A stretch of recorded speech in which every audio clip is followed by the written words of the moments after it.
les dernières informations certificat de genre de mort yi démb la ko police bu Mbour jot léegi nag ils vont essayer de déterminer les causes de l'incendie, mais en tout cas selon les informations que nous avons obtenues de sources policières mooy en fait que c'est une mère, ses 2 enfants ak leur cousin cousine.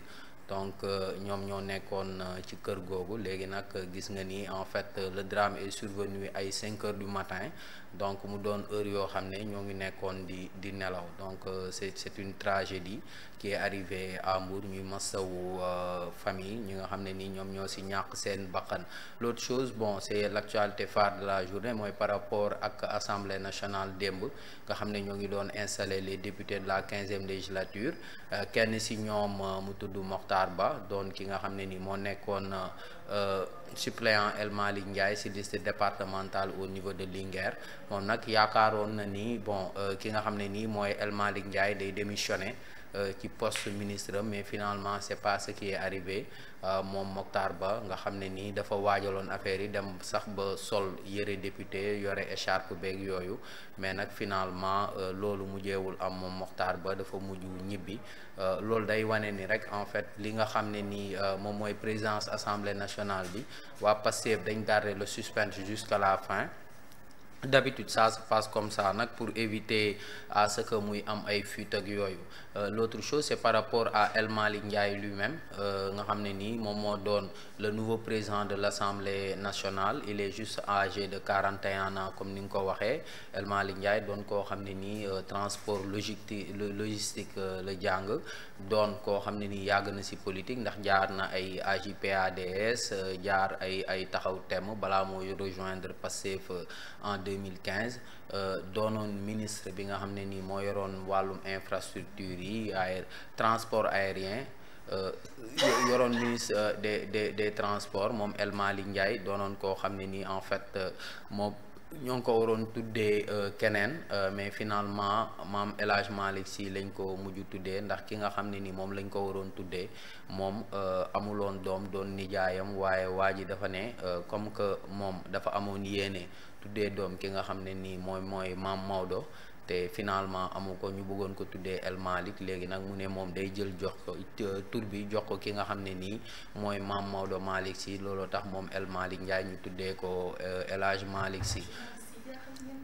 L'autre chose, bon, c'est par rapport ak Pastef ak les postes au niveau du bureau de l'Assemblée nationale. Xam naa je vais consulter un peu mon téléphone pour revenir sur les membres du bureau de l'Assemblée nationale, parce que bon waaw non damay indi yenn kii rek, parce que yaa ngi dégg par rapport ak ñoom Aïssata Tall Sall doon wax ni par rapport ak le kii ils n'ont pas waa Pastef ils n'ont pas respecté li nga xam ne nii moom mooy parité bi, te loolu lañ doon accusé ñi nga xam ne nii ñoom ñooy waa takku wàllu, parce que takku wàllu ñoom dañu bëggoon jël ki nga xam ne nii moom mooy Farba Ngom def ko 8e vice-président au niveau de l'Assemblée nationale. Mais le problème mooy le premier vice-président bu nekkee homme, 2e vice-président jigéen lay doon, ainsi de suite. kon donc 8e vice-président bi jigéen la waroon doon. Donc waa Pastef accusé ñi nga xam ne nii ñoom ñooy waa takku wàllu ne leen ñoom dañu bëggul respecter li nga xam ne nii moom mooy parité, moo tax ki nga xam ne mooy El Malick Ndiaye mujj jël responsabilité ñu mujj tabb beneen nitu Pastef boo xam ne nii moom moo mujj doon 8e vice-président, en l'occurrence Ramatoulaye Bodian. Léegi nag waa takku wàllu ñoom lu ñuy accuser waa Pastef moom mooy comme que El Malick Ndiaye moom mooy président Assemblée nationale, normalement premier vice-président jigéen la waroon doon, mais ñoom finalement dañu tabb ki nga xam ne nii moom mooy Ismaïla Diallo mu doon premier vice-président Assemblée nationale. kon dégg ngeen ni ñi nga xam ne nii ñoom ñooy waa takku wàllu ils ont annoncé un recours, ne dinañ def recours parce que Pastef ci wàllu boppam doon leen accuser ne leen en fait ñoom dañu respecté wul parité bi. ñoom ci wàllu bopp waa Pastef ñoom waa takku wàllu lañ jàpp ni respecté wuñu parité, sont entre autres les sujets yi nga xam ne on les a traités à la une de Source A. acca yeneen journaux yi naka la ñu xëyee. Moussa ñu dem ci benn. Le L'Observateur la moom ci xëtam bu njëkk ñëw na ci li nga xam ne mooy actualité, ce qui fait l'actualité avec li nga xam ne mooy El Hadj Malick Ndiaye fi mu toll nii ma nekk ca bopp assemblée ba El Malick Ndiaye du nid au perchoir de Dara Djolof au firmam dans les coulisses d'une journée à l'Assemblée marquée par l'incertitude et les rebondissements. Sonko, le départ stratégique et la nouvelle feuille de route de l'exécutif. Abass Fall entre au gouvernement, Yankhoba Diémé change de ministère, Diomaye le coup d'arrêt à la tradition. Voilà démb li nga xam ne mooy mouvement yi bari woon na parce que après la démission de El Malick Ndiaye fi nga xam ne moo nekk poste ministère des infrastructures routières moom ki nga xam ne mooy président daal dinay topp ci tànki tabb ki nga xam ne mooy Yankhoba Diémé nekkoon ministre du travail jël ko yóbbu ko fi nga xam ne mooy infrastructure jël l'honorable député Abass Fall moom mi nga xam ne assemblée la nekkoon indi ko place Yankhoba Diémé. C'est tard dans la nuit d'hier qu'on a eu l'information à travers le premier ministre Ousmane Sonko.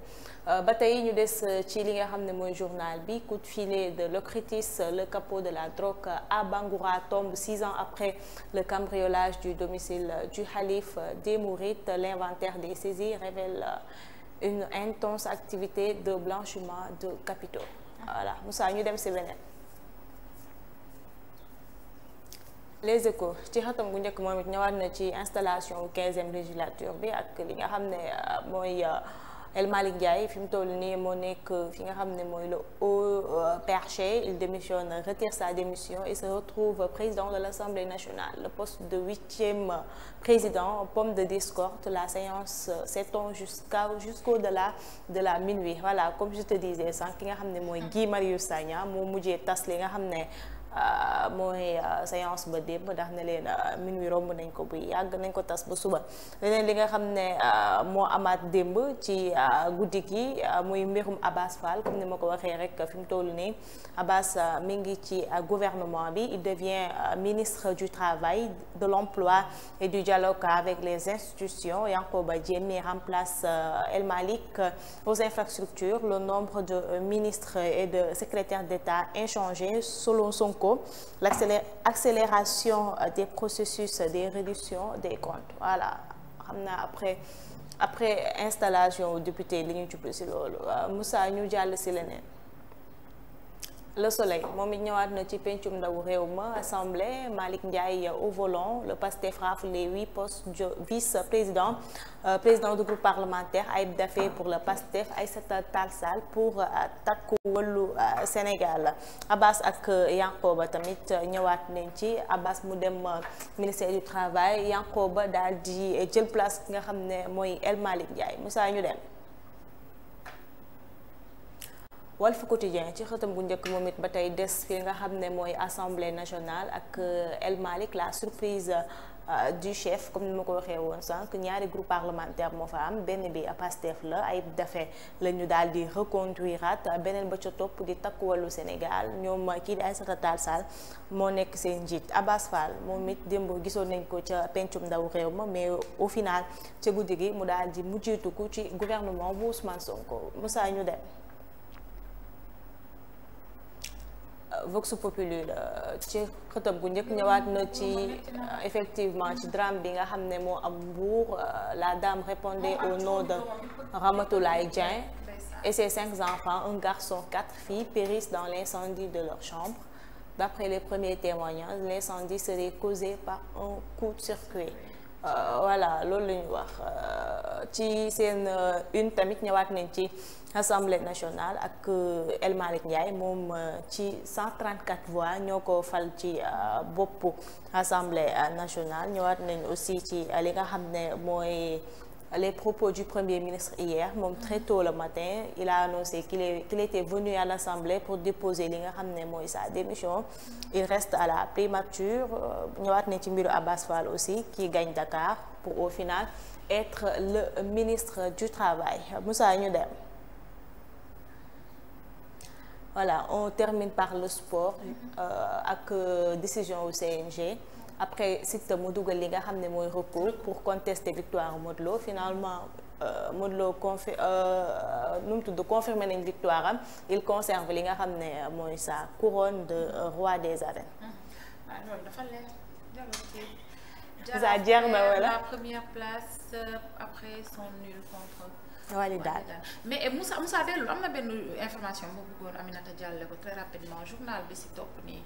Walf voilà 5 ans d'emprisonnement ferme pour 23 des prévenus de 2 ans voilà ñii la mooy ce sont les gardes du corps de Barth et de Bougane parce que hier le procureur a requis 5 ans de prison ferme contre ñoom yaakaar naa njool ki si tudd njool procureur 5 ans la ko bëgg a daan keneen ki 2 ans mais délibération bi le 6 janvier la incha allah voilà. C'était important de préciser cela. Merci beaucoup Aminata. On va te retrouver dans un instant pour la dernière partie de cette émission. jeexagul Moussa nee na jeexagul. aywa Moussa noo mën a yor garaawul. nañ of yor garaawul dégg nga. ñoom ñett ñoo fa nekk. waaw ñoom ñoo fa nekkaat rek jubal jubbant bi moo nekkaat yor rek garaawul ñàngul. si jubal jubbant. jubal jubbant mais la jub moo ma ci jaaxal. la jub daal moo ma ci jaaxal la jub. non la jub la ñu waroon def jubal. non la jub lañ wala moom la ñu waroon def jubbante. la jub moom lañ def Ousmane Sonko la jubal Jomaay la jubbanti. non jub bi la ñu waroon def Jomaay. waaw loolu laa wax. def jubal bi Sonko waaw man jub bi waa jubal bi. wala def ko jubbanti bi sax jubbanti bi moom lañ ko war a parce que fi baal leen ñu. damaa fàtte waroon woon tudd turam damaa waroon ma borom ndel bi. comme ça léegi comme ñu borom ndel borom man doy yéen a seetlu ndel man seetlu ma ndel leeru julli laa fa gis. leeru dëpp jërëm bii di wax ak yàlla laa fa gis leeru julli laa. en tout cas maa ngi gis ay ndel yu ñaaw xale góor yi seen ndel yu weex na ñaaw dinañ ñu rek nag ak seen ndel yi. jub bi daal nan ko changé rek yàlla baax na kenn du jub guddi di jub bu fi kii nekkoon daal di toj affaire bi waaye nañ bàyyi mu sedd n'est-ce pas Moussa nañ bàyyi mu sedd rek parce que guddi moom kenn du jub di ci jug couvre-feu waaw. je n'ai rien dit. je n'ai rien fait comme si ce n'est rien fait. Aïcha, on retrouve tout de suite pour la dernière partie de cette émission.